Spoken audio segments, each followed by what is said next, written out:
Olá pessoal, professor Rogério Lucena novamente aqui e hoje nós vamos falar sobre resistência à insulina. Você sabe o que é resistência à insulina? Você sabe o mal que a resistência à insulina provoca? Ou até mesmo os agravos que ela pode gerar? Tá aí vários itens bastante importantes para nós discutirmos isso daí. E vamos devagar entendendo o processo. Inicialmente, eu vou explicar para vocês qual é a ação da insulina no corpo. Então, acompanhe a imagem. Primeiro, a glicose que é gerada através de uma ingesta alimentar, de uma alimentação, ela vai ser absorvida no intestino e vai ser entregue à corrente sanguínea. Essa glicose na corrente sanguínea, ela vai ser disponibilizada para todos os tecidos, inclusive lá para o pâncreas. A gente consegue observar que o pâncreas, ao detectar o nível de glicose no sangue aumentado, um transportador que tem lá, chamado GLUT2, transportador de glicose do tipo 2, sinaliza as células beta do pâncreas e o pâncreas entende que tem que liberar insulina. E a insulina é liberada. Então vejam, temos glicose aumentada e agora a insulina que foi sinalizada pela glicose também na corrente sanguínea. Essa insulina, ela cai na corrente sanguínea e vai transitar por todos os tecidos corporais. Inclusive, principalmente no meu exemplo, ele vai chegar no tecido muscular esquelético. Lá existem receptores na membrana do tecido muscular esquelético.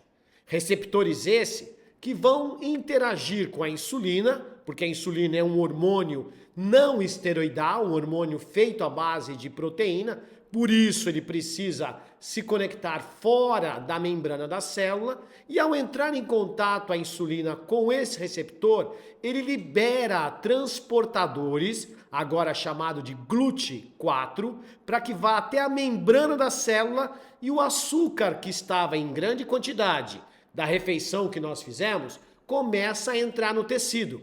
Açúcar esse que vai ser guardado, vai ser estocado. Esse é o procedimento normal, essa é a ação normal do corpo. Contudo, a resistência à insulina ocorre quando as células do corpo não entendem lá no receptor que o processo tem que ser dessa forma. Vejamos a imagem a seguir. Novamente, glicose aumentada na corrente sanguínea após uma ingesta rica em carboidratos. Esses açúcares que são absorvidos na corrente sanguínea vão ser entregues ao pâncreas. O GLUT2, já falado, detecta o nível de açúcar aumentado e libera insulina na corrente sanguínea. A insulina vai na corrente sanguínea chegar ao receptor. Contudo, o receptor agora não tem a mesma sensibilidade que ele tinha há um tempo atrás. Isso é, devido ao grande uso frequente da liberação de insulina no corpo, essa sensibilidade foi diminuída, ou melhor, a resistência foi aumentada. E com isso, o meu transportador de GLUT4 não é informado. E por ele não ser informado, a glicose aumenta na corrente sanguínea. Então vejam, o que era para ser um processo automatizado, agora tornou-se um processo onde a quantidade de insulina aumenta cada vez mais, porque o nível de glicose no sangue aumenta, e o receptor que transporta o GLUT4, melhor dizendo, que transporta a glicose para o interior da célula, não é avisado adequadamente. Então, cada vez mais insulina no sangue, cada vez mais glicose no sangue, e essa resistência vai aumentando até níveis de considerados altos de glicose circulante, vão categorizar o diabetes. É isso que sinaliza essa resistência à insulina. Se você entendeu isso que eu falei, e se isso fez sentido para você até aqui, se isso conversou com o que você entendia sobre a resistência à insulina, me ajuda aí, se inscreve no canal e dá um like, para que a gente possa mandar esse vídeo para mais pessoas. Mas continuando, agora, o que acontece? Já que a gente já sabe o que é resistência à insulina, vamos entender o mal que isso provoca. Não basta apenas entender o mecanismo. Agora vamos entender o mal. Então, observe a consequência da resistência à insulina. Essa resistência aumentada, essa quantidade de insulina aumentada no corpo e a glicose que não entra no tecido, começa a sobrecarregar o fígado de glicose.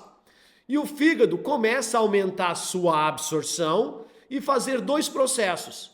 A glicogênese, transformando o açúcar em glicogênio para ser estocado, e a lipogênese, a transformação desse açúcar em gordura hepática. Algo que vai caminhar inicialmente para uma obesidade central, com o aumento do glicogênio produzido e da lipogênese aumentada no fígado, que acaba por resultar, a longo prazo, um quadro de diabetes tipo 2, que acaba gerando cegueira, amputações, insuficiência renal, cardiopatia e o problema final dessa história é óbito.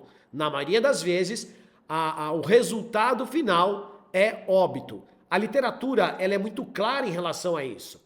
Ela estima que aproximadamente 15 anos na expectativa de vida é perdido em relação a pessoas que são diabéticos do tipo 2 e não têm um controle adequado da glicemia.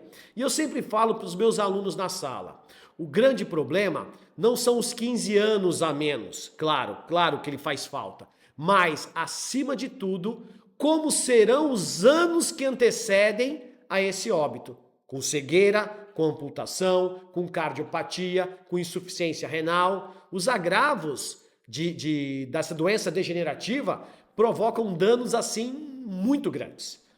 Bem, esses fatores de risco da resistência à insulina nos chamam a atenção.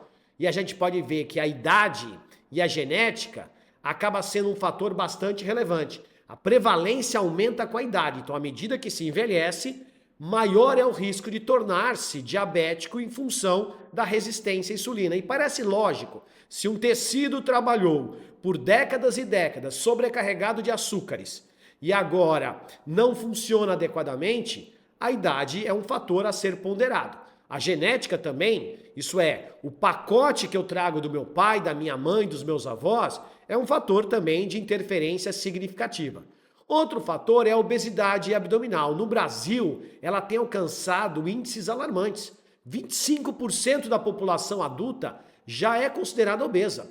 E por último, não menos importante, o sedentarismo. A falta de atividade física regular, acaba favorecendo quadros muito grandes de predomínio de resistência à insulina e, por sua vez, de obesidade. Pois bem, alguns dados são bastante alarmantes para nós aqui no Brasil. Por exemplo, a resistência à insulina, ela afeta uma grande parte da população mundial. De acordo com a OMS, cerca de 1 em cada 3 pessoas, repetindo, 1 em cada 3 pessoas tem resistência à insulina, com prevalência crescente em populações com excesso de peso. Isso é alarmante. Comemos melhor? Não, comemos em mais quantidade. Pelo contrário, comemos mal cada vez mais. Somos cada vez mais hipocinéticos, isso é, sedentários. Precisamos praticar atividade física. Estudos mostram que a prática regular da atividade física é um fator potencializador da entrada da glicose no tecido sem a necessidade da insulina. Eu vou repetir porque isso é muito importante. Estudos mostram que você que faz atividade física regular favorece a entrada do açúcar dentro dos tecidos musculares esqueléticos sem a necessidade de uma grande quantidade de insulina. E o seu pâncreas com certeza agradece. A mudança do estilo de vida é algo fundamental, certo? A alimentação, ela é de suma importância com relação aos processos de adequação do que eu oferto para o meu corpo. Índices glicêmicos menores são altamente viáveis, o consumo de fibras é altamente relevante. Exercício físico, como eu falei, regularmente minimiza taxas de glicose elevadas durante a vida. E isso é fundamental para que a melhora da qualidade e da diminuição dessa possível resistência à insulina se apresente. E, acima de tudo, o controle do peso. A perda de peso, ela é uma das intervenções mais eficazes na reversão à resistência à insulina. Pois bem, se esse vídeo para você fez sentido, se você entendeu o que é resistência à insulina, se você entendeu o mecanismo da resistência à insulina, se você sabe os agravos que ela pode gerar e, acima de tudo, como você minimizar esse risco, se inscreve no canal, deixa o seu like. Nós vamos ficar muito felizes com a sua contribuição. E veja, esse canal tem uma finalidade muito grande. A finalidade por trás dele é contribuir para que você entenda quais são as patologias, as doenças que se apresentam no dia a dia e contribuir para você melhorar a sua qualidade de vida. Tá bom? Um abraço a todos, Deus os abençoe.